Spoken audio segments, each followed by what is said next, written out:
Hi hello friends, ఈరోజు అందరికీ ఎంతో ఇష్టమైన గోంగూర పచ్చడిలు ఈజీగా టేస్టీగా ఎలా చేసుకోవాలో చూద్దామండి. ముందు గోంగూరని కడుక్కొని అలాగే చిన్న చిన్న ముక్కల కింద కట్ చేసుకోవాలండి. అలాగే పొయ్యి మీద పెట్టేసుకుని బాగా ఉడికించేసుకోవాలి. ఉడికిన తర్వాత ఇలాగా మెత్తగా పేస్ట్ చేసుకోవాలండి.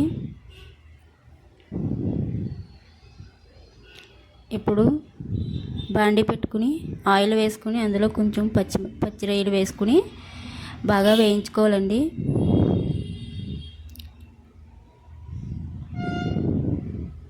ఇందులోనే పసుపు సాల్ట్ కూడా వేసుకోవాలండి.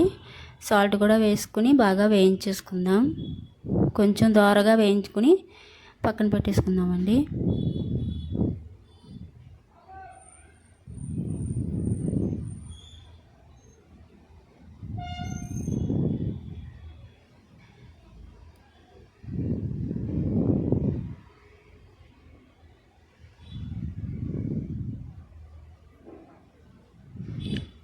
అదే బాండీలో కొంచెం ఆయిల్ వేసుకుని కొంచెం ఆవాలు,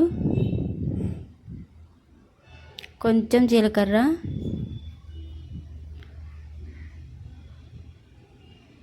అలాగే కొన్ని వెల్లుల్లి రెబ్బలు చితక్కొట్టుకుని వేసుకోవాలండి. అలాగే ఎండుమిరపకాయలు 2, కొంచెం కరివేపాకు, అలాగే కొంచెం ఆనియన్స్, పచ్చిమిరపకాయలు వేసుకుని బాగా మగ్గనివ్వాలండి.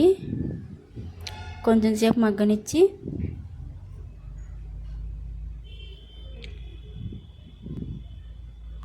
అలాగే ఈ వేపుకున్న రొయ్యలు కూడా వేసేసుకుందామండి. ఇందులో వేసేసుకుని బాగా కలుపుకోవాలండి.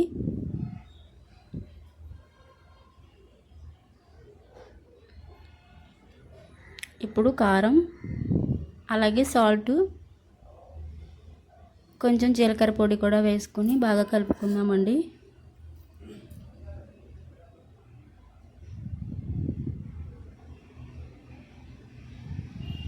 కలుపుకున్న దీంట్లో కొంచెం వాటర్ వేసుకుందాం. ఈ రొయ్యలు ములిగేంత వరకు కొంచెం వాటర్ వేసుకుని ఉడికించుకోవాలండి. ఇవి కొంచెం సేపు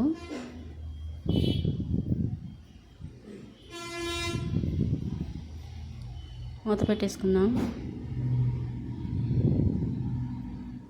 ఇవి ఉడికిపోయాయండి. ఇప్పుడు మనం ఇందాక గోంగూర చేసుకున్నాం కదా పేస్ట్ ముద్ద కింద, అది వేసేసుకుని కొంచెం వాటర్ వేసేసుకుని బాగా కలిపేసుకోవాలండి. కలిపేసుకుని మూత పెట్టేసుకోవాలి. ఇలాగ రెడీ అవుతుంది గోంగూర రొయ్యలు. ఎంతో టేస్టీగా, ఈజీగా, చాలా టేస్టీగా ఉంటుందండి. ఈ వీడియో నచ్చితే లైక్ చేయండి. అలాగే మన ఛానల్ని సబ్స్క్రైబ్ చేసుకోండి.